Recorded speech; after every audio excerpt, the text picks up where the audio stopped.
You're also welcome to direct message me, Aster Harrison, if you have any technical issues, and you can also message one of the other members of the network, Jenna Heffron, if you want to speak directly to any of us about a tech issue. All right, so I'm going to introduce the speakers.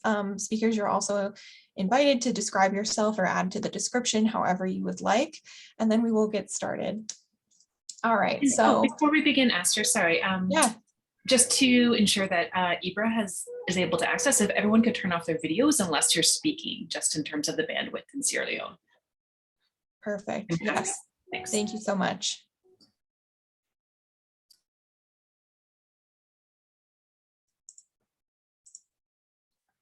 Okay.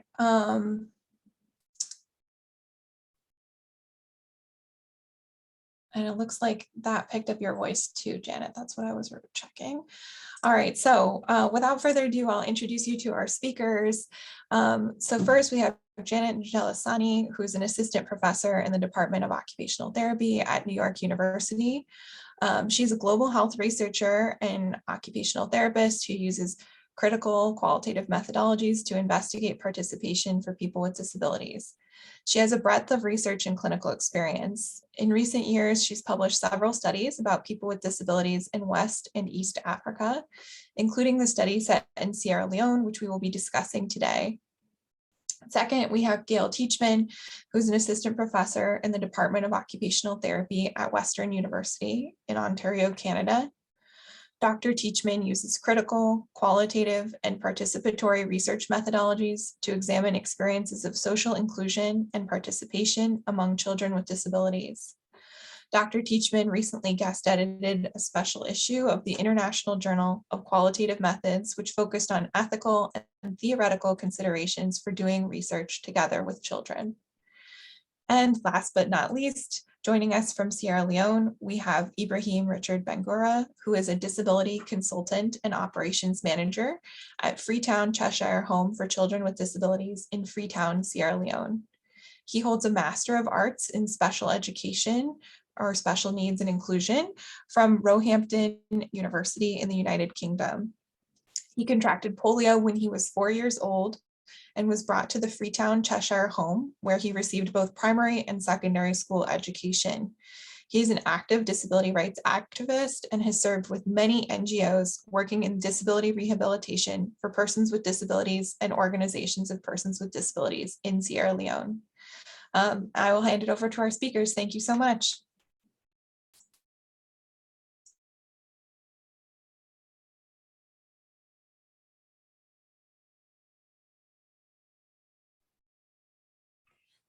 Janet, I see that you're muted. Thank you. Still learning after 2 years.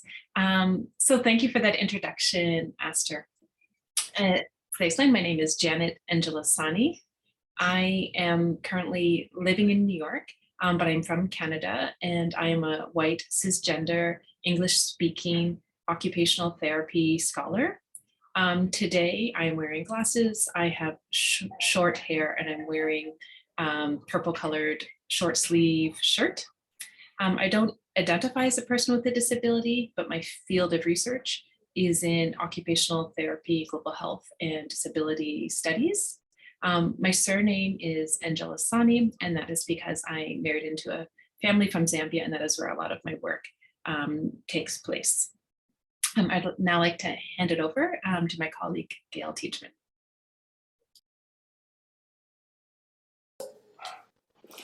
Hi, it's nice to meet everyone. I'm going to keep it quite short since we're a little behind in getting started. You have heard a bit of an introduction to me. I think I'll limit it just to say that it's been a tremendous honor to work on this project with Janet and Ibra, and also an honor to be presenting to you today.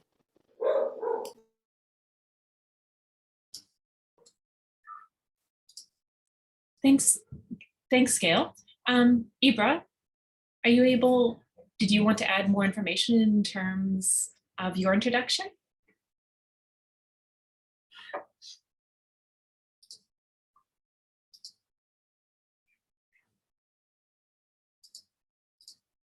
We may have lost.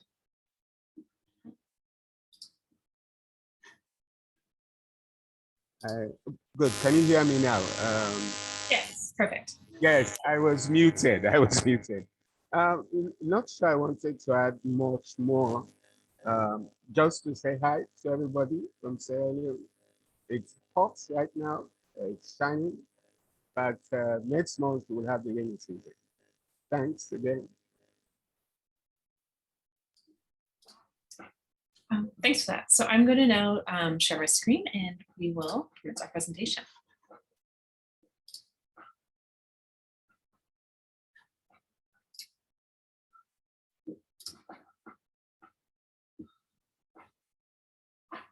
So welcome everyone today to our presentation about our recent article that was published in AJOT, Women with Disabilities Navigating Violent Relationships and Occupational Identities, research from West Africa. We've conducted our introductions, and at the forefront, we wanted to talk a bit about the partnership that was central to this work. In particular, the partnership between occupational therapy and disability scholars. So this partnership was established in order to ensure from the initial ideas and conceptualization of the research that the design and implementation was relevant to the in-country needs in Sierra Leone and conducted in a culturally appropriate manner using culturally responsive research approaches. And this is a partnership that's evolved over time. Ibrahim and I have worked together for over 10 years on a range of research projects. And each of us bring different expertise to the project.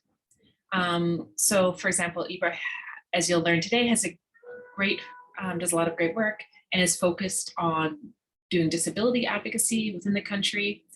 And this is also much better able to contribute to recruitment and data generation with their long-standing rapport. In contrast to myself being a white scholar who's currently living in the United States.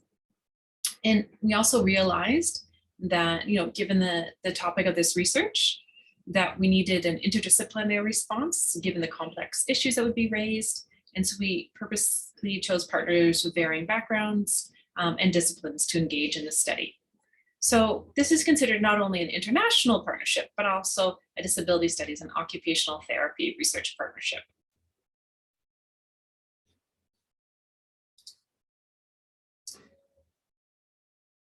So in terms of what we know about violence against women with disabilities, while violence can and does occur against many people of all demographics, those with disabilities are at a significantly greater risk than their non-disabled peers. Persons with disabilities are more vulnerable to violence due to stereotypes and prejudice. And you'll recognize today that we're using the construct persons with disabilities and women with disabilities, as that is the preferred term used in Sierra Leone. So despite this increased relevance, very little is known about the violence people with disabilities experience, particularly those living in low and middle income countries. But we can expect it to be higher where there's greater stigma associated with having a disability, less resources available for persons with disabilities and their families, and a wider accepted use of domestic violence. In addition, we know rates of violence are greater in regions where there's higher levels of social conflict, crime, unemployment, and poverty. So there is this growing recognition of the role of occupational science and occupational therapy in enabling healing from trauma. If anyone had attended AOTA's State of the Science that was focused on trauma research, you'll understand and have recently heard that with this growing attention to occupational injustices and the adoption of more socially responsive approaches. And violence is just one component of trauma that people may experience. And in this work, when we speak of violence, we're referring to any form of physical, psychological, interpersonal, or institutional act of violence.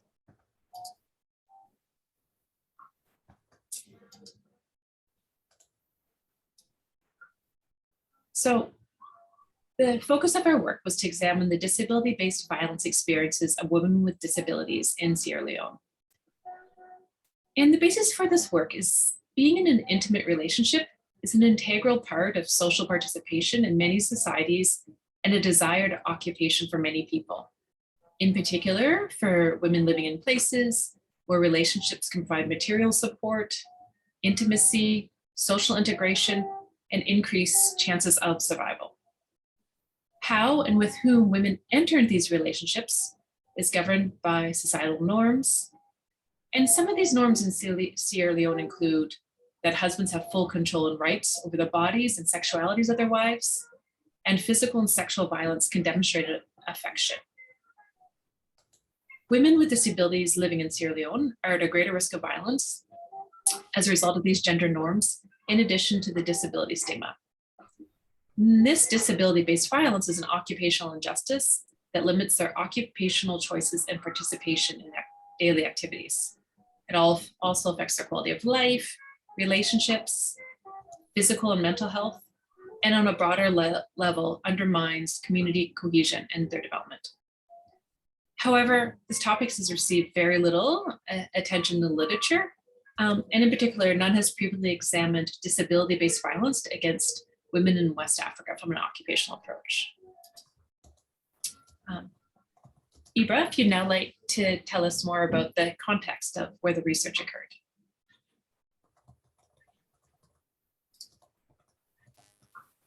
Let us now introduce you to the concept of hearing studies.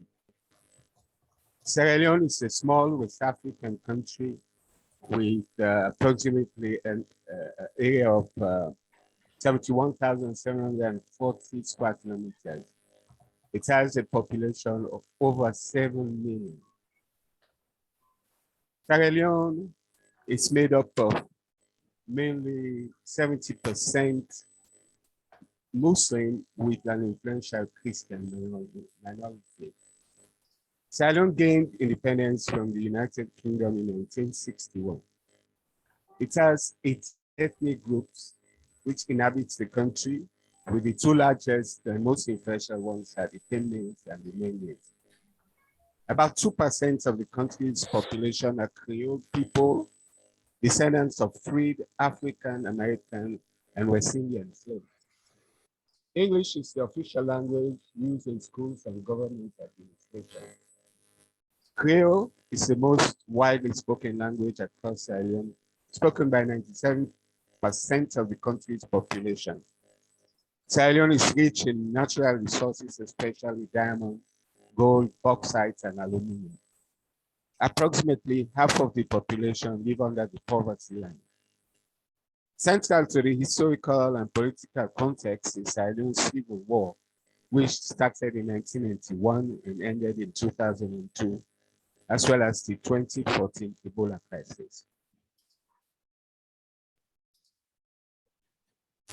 Janet? Yes, I advanced this slide for you to tell us more about disabilities specifically in Sierra Leone.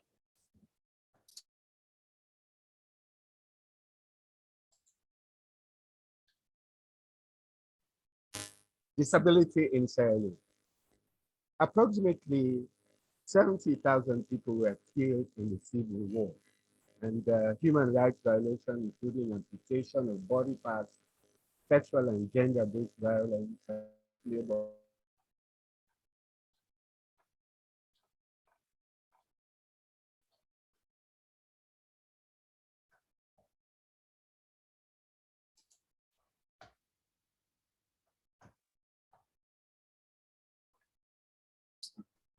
The country's health infrastructure, society, have a negative impact on the lives of persons with disabilities and their families, resulting in discrimination, neglect, marginalization, and stigmatization, especially in the rural areas.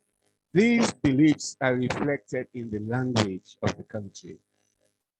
For instance, persons with physical disabilities are often called cripple, like the English word cripple, or foot, meaning dead feet, or hand, meaning dead hands. People with amputations are often called one leg. Persons with disabilities are also sometimes seen as products of witchcraft are not fully human or considered or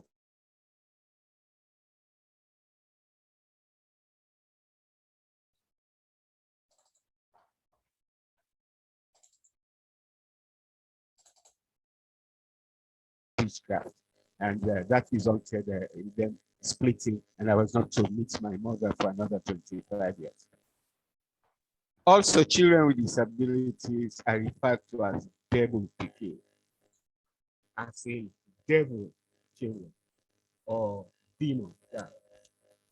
The disability prevalence is estimated at 70% nationally, which is above the global average of 15%. Common disabilities that are recognized and for which services exist is mobility impairments, war injuries, such as amputations, and intellectual impairments in children. Mental health care in Sierra Leone is almost non-existent, leaving people to seek traditional healers with disastrous consequences. Overall, the government's response to disability is weak. Care for persons with disabilities is almost entirely provided by United Nations agencies, international non-governmental organizations, and a small number of local NGOs. Janet. Yes, I've advanced to the next slide, the research team.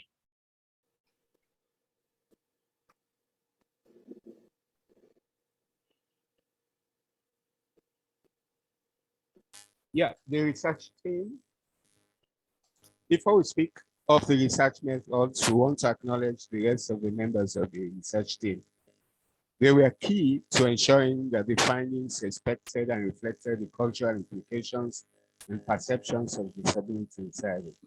I, Ibrahim, am a well-known disability advocate and identified with the participants' race, ethnicity, disability status, and class.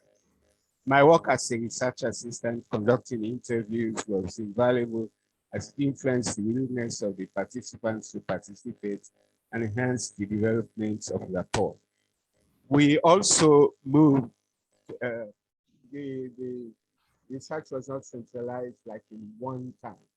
I had to go to 4 different communities.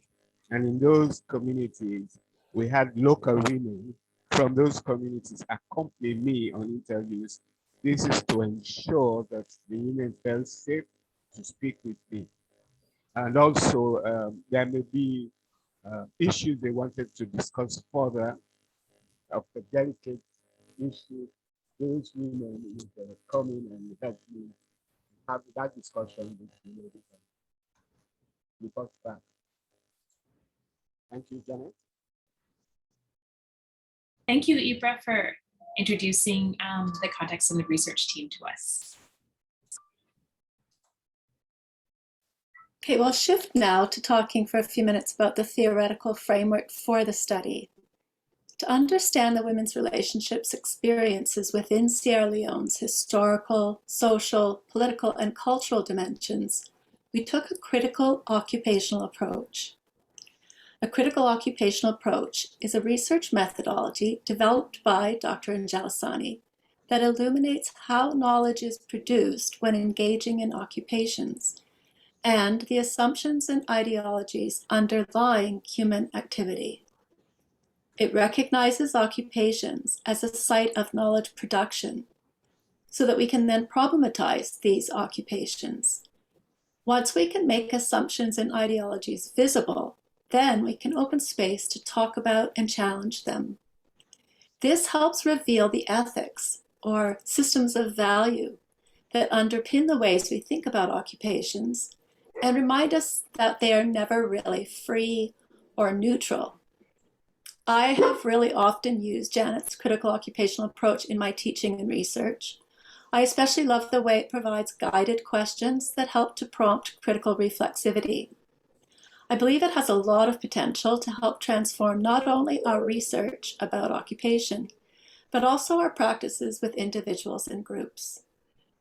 The approach is especially well suited for examining why certain occupations persist, whose interests an occupation serves, the assumptions that underpin an occupation's ongoing acceptance, and the social, economic, and political forces within which occupations are situated and by which they are shaped.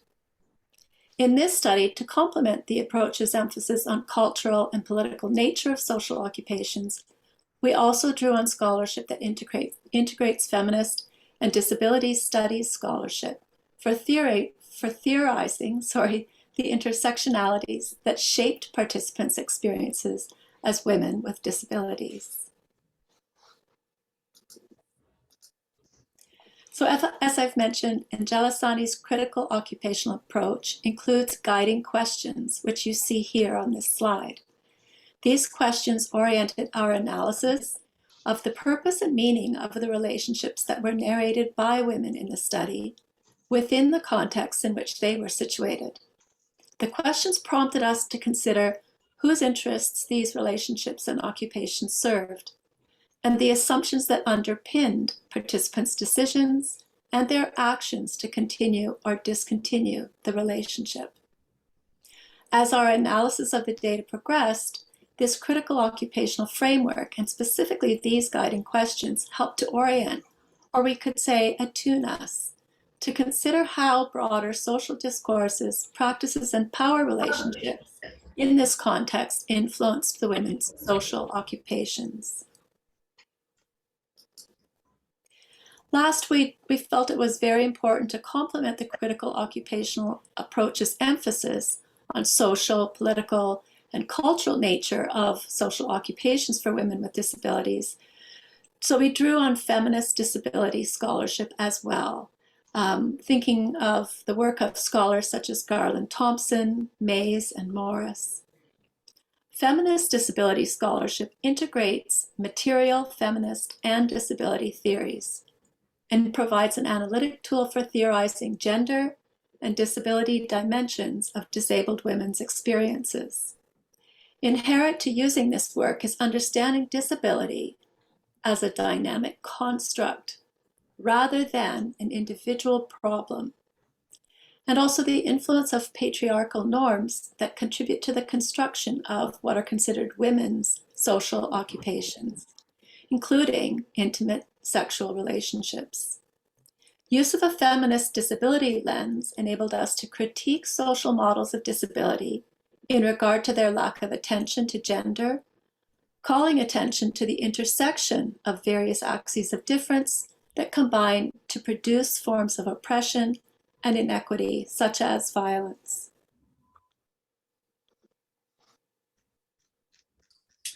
Thanks, Gail.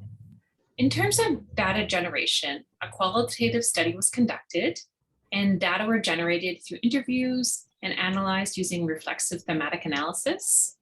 All of the participants self-identified as a woman with a disability who'd been in an intimate relationship, and these women were selected through snowball and propulsive sampling. Access was gained to the participants through disability networks, including the Sierra Leone National Umbrella Body on Disability, which was a key partner in this work. As Ibrahim mentioned, they carried out the interviews in the participants' preferred language and were accompanied as the participants preferred with a local woman. All of the interviews were then translated into English. Congruent with ethical guidelines for disability research, we took the following considerations to ensure access was not a barrier to any of the women for their participation in the research study. The first theme generated from the work is the theme of violence in intimate relationships. And what this theme spoke of was the overarching idea that descriptions of violence perpetuated by male partners permeated all of our conversations with women. The ongoing stigmatization of disability and cultural norms within Sierra Leone prevented the women from disabilities from thus participating in equitable, safe, intimate relationships. The other themes relate most closely to the occupational aspects of the women's experiences, and which I'll now dive deeper into. So that theme of becoming a wife, it speaks to the occupational identity the women wished for themselves, and in that dubious reality it became as a result of the violence. To quote one participant, L, sometimes people do not know what we can do in the house, so they are afraid to give us the chance to be a wife in the house. Maybe if they know that we can keep a house like any other woman, they will not be treating us like this. The women discussed how they positioned themselves and their occupational roles in line with traditional stereotypes of what it is and what it means to be a woman and a wife in Sierra Leone. The next theme, leaving as an occupational rupture, spoke to the interruption in the patterns of occupational engagement of the women after leaving the relationship. Many left that relationship and the associated societal benefits and occupational identity of being a wife, often while pregnant or with their young child. But this occupational rupture was not seen as necessarily negative, nor did they necessarily grieve or the relationship, because the women did not see themselves as vulnerable, nor as needing material support, safety, or security. Leaving the relationship was a rupture from the occupational identity of being a wife, but the women recognized that life could be different and they did not have to stay in a relationship that was violent and loveless. As Amy said, I put stop to those ill treatments I was getting because we deserve to be loved. And I no longer want a man who comes at night so that people will not see him. I do not want this kind of relationship anymore. In the interviews, the women eagerly talked about their children from the relationship and described the children as the best part of their lives. The theme mothering as an occupational identity and resource describes their role as a mother and how being a mother helped them transition in their social occupations. Mary says, since I left that man, I have not had any abled man. I only care for my children. Many women received assistance with their activities of daily living from their children. Having a child who could help was especially important. Because of the disability stigma, most of the women, they had been rejected by their families, so they were living on their own, and they had otherwise little physical, social, or emotional support. So their children were therefore very instrumental and a valued part of helping them complete their activities of daily living. Adema was full of praise. But I thank God that he has given me a child. This child will be my helper. And children provided help with activities outside the home that were very central to life in Sierra Leone. As Tenya says, if the men fail us, we believe our children will support us when they grow up. Even when they are small, we send them to do work for us. We send them to fetch water for us. We cannot send other people, but our children will help us. So, although previous research has explored injustices against women, none have discussed the inherent strengths of women with disabilities and how they resisted injustices and discontinued the relationships. So in this study, you may wonder, what was it that enabled these women to leave? So women's agency to leave the relationship was enabled by multiple factors, including social and structural supports, such as receiving disability social benefits and having a child to help care for them. In Sierra Leone, there's a Persons with Disabilities Act, and this legislation guarantees support under the National Development Fund for Persons with Disabilities. And although the country is a low-income country, and so this assistance is limited, however, it does provide some opportunities. As a result, previous studies have found that women with disabilities in Sierra Leone are more likely to eat 3 meals a day than non-disabled men. So these resources may have contributed to some of those feelings of empowerment that the women had. In addition, all of the women were affiliated with a local disability organization. So we can assume that being a member of that collective enabled the women to receive training on the right to nonviolence, education on accessing those disability benefits, self-advocacy skills, and that also helped with those skills helped to position them to leave a violent relationship. Another novel finding from the study based on our use of the critical occupational approach, is the occupational aspects of the woman's experiences, including their changes in occupational identities and their transitions in their social occupations. So from the study, we know that the women initially wished to become wives, and then after their relationship ended, they transitioned to being mothers, a role that they all believed to be their greatest occupation. And that was because for many of these women, in addition to having their child to love, their child was a resource. And as an asset, these children, the mother and child engaged in caregiving occupations that were intertwined and interdependent. And this finding challenges some of the assumptions we may hold of occupational roles that may be considered empowering. So often we might think if a person's living in a place with not a lot of family support, fewer resources, that a child may be considered a burden, but that was not the case. The child was not a burden, but the idea of having a child was very congruent with the ideology of Africana womanism that suggests motherhood is a way to gain status and respect among the community. Of course, the decision to leave could not have been easy, raising a child alone with no support. However, the women had very high expectations for themselves, and they recognized the respect that they should be given, and they wished that for themselves. And this finding adds important layers of complexity and nuance to previous literature on intimate partner violence. And that previous literature has really paid little attention to the strengths and strategies of women with disabilities that enable them to resist occupational injustices. And these findings and the notion of women being strong survivors, that aligns with the work of feminist disability scholars who recognize the personal worth and dignity of women with disabilities, their collective identity and political organization. So recognizing the power they held and having the strength to leave a violent relationship meant opportunities for the women to challenge traditional constructs of womanhood and take on a role as a strong survivor and mother.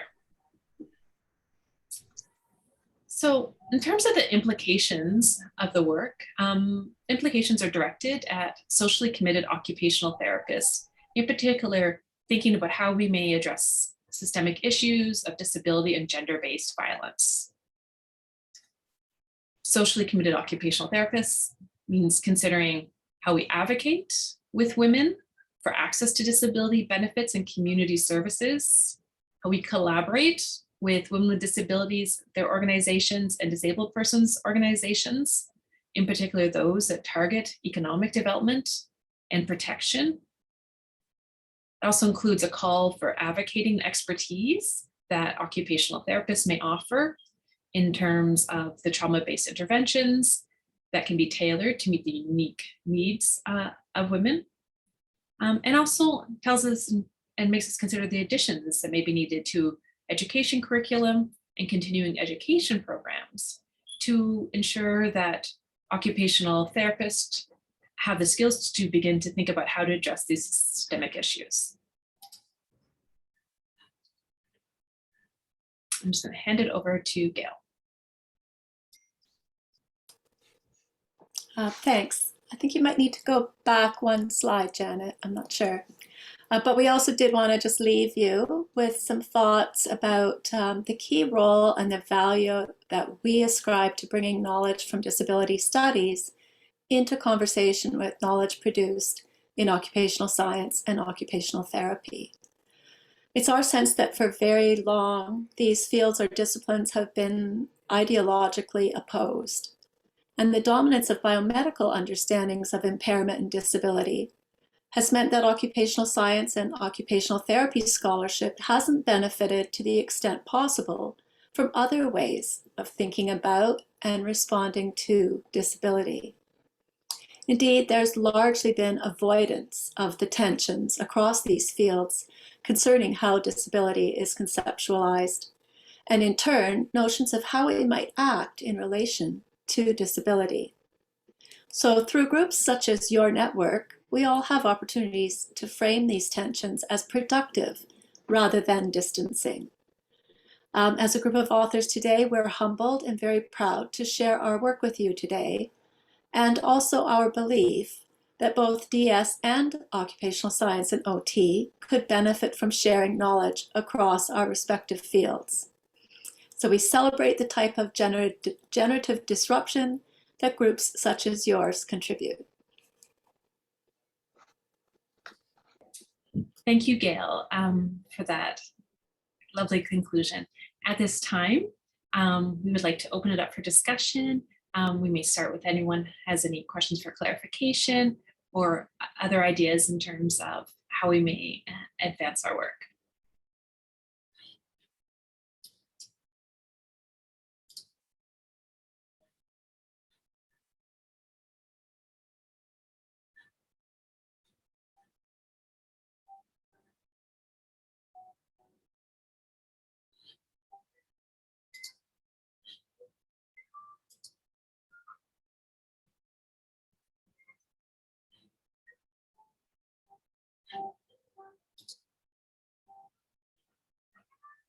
Was there any part of the presentation that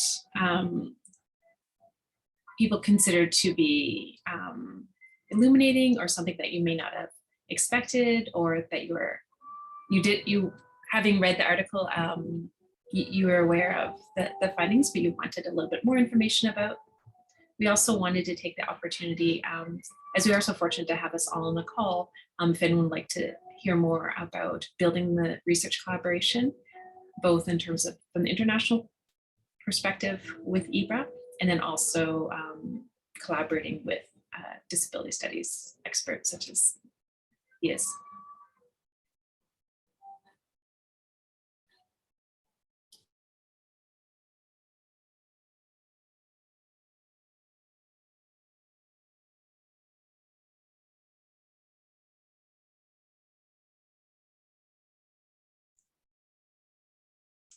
I have a question for the team. This is Aster Harrison. I'm curious for Ibrahim about this dimension of, people talk about that both OT and disability studies need to share. And so I'm curious, obviously there's been a lot of healthcare professions putting their will upon disability communities, but what are these things that are really welcomed things to share? And so for Ibrahim, I'm just wondering, what are some of the things that were particularly helpful for you or for your organization, or that you see in other advocacy organizations in Sierra Leone that collaborating with researchers and collaborating with occupational therapists can really be beneficial for you? How can we best serve our community partners from your perspective? Thank you for the question. It's a good one.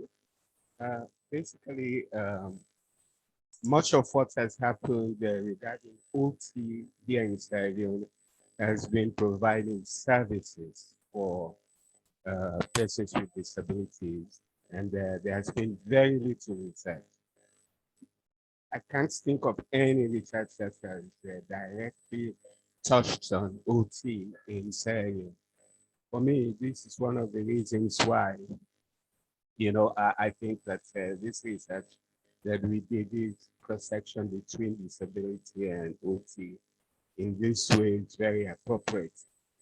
The idea came up from the services provided to persons with disabilities, like once you go to their communities and to their homes, to say, for instance, bring them a wheelchair, one gets to see, to have an insight into the way they are living and issues that do affect them day to day.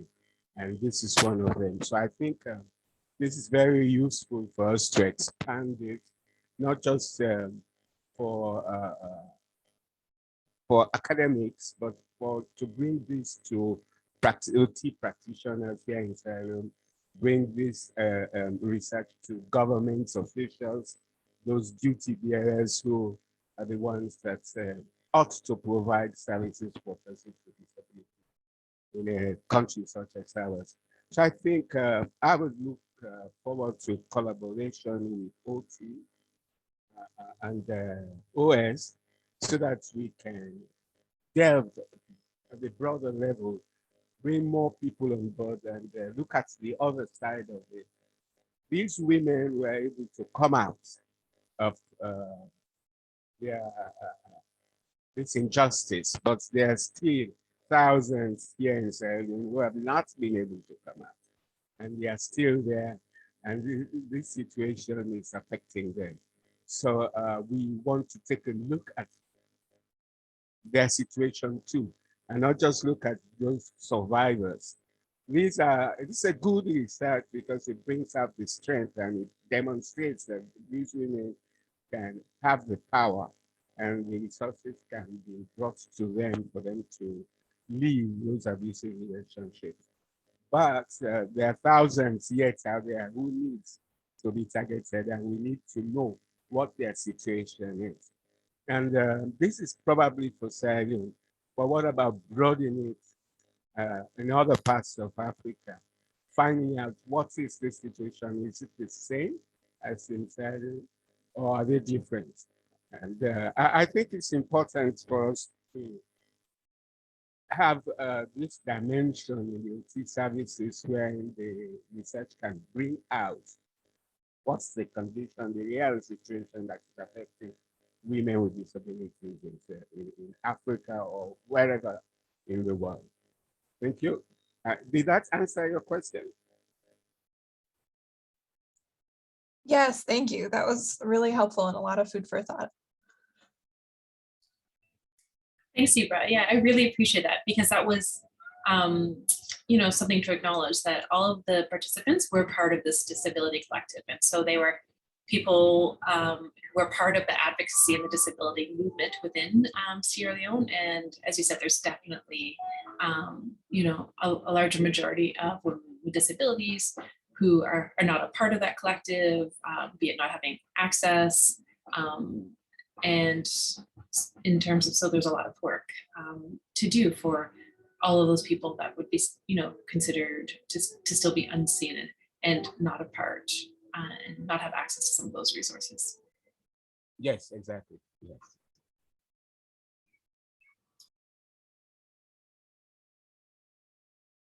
And we have a question in the chat. Thank you, Shani. Thanks for, does the research team have any plans to engage in participatory research projects? Thank you. So this is not this study was not a participatory research project. However, we did have some elements of participatory components to it. In particular, having Ibra as part of the research team as a disability advocate and helping to shape the research question. But we definitely envision in terms of being able to strengthen that down the line, in particular, having a greater advisory board made up of women with disabilities that can then help shape future research questions and also be a part in terms of the data collection and the analysis. So that is one thing that's important in terms of the work that we've been doing, is ensuring that those that are most closely connected to the participants, be it recruitment, data generation, and then of course analysis, have a big part to play. It would not be culturally appropriate, for me to be the one conducting the interviews. Unfortunately, I don't speak the language, and just in terms of the power differentials and me being as a white woman there in Sierra Leone, I'd be a duck out of water doing research. So that is definitely the way forward for the future work. Thank you for that question. And I know we've come to 12 o'clock, and some of us, we have the next things on our agenda, but we just wanted to thank all of you for attending the presentation today, and we really welcome continuing these conversations. If anyone has any further thoughts, reflections, questions, or things you'd like to clarify, please do send us a message, and any of us would love to engage. So thank you all for attending today, and thank you for everyone for being so patient and adapting to all of the technology across oceans as we've been here together today. Thank you so much to our speakers for being here. We're so delighted to welcome you.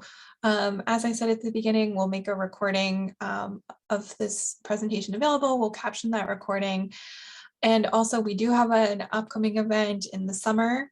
And I'm not seeing my colleague who has the date for that on the call. So we will send that out to y'all by email. But my last important pitch is very highly recommend to follow us on our Facebook page. We advertise a lot of our events through there. I am wondering if one of my colleagues can drop that link in the chat. We're OT and Disability Studies Network on Facebook, and would love to have you connect with us there, or always via email is also welcome. Yeah, thank you so much. I'll be here for a few minutes if folks have questions.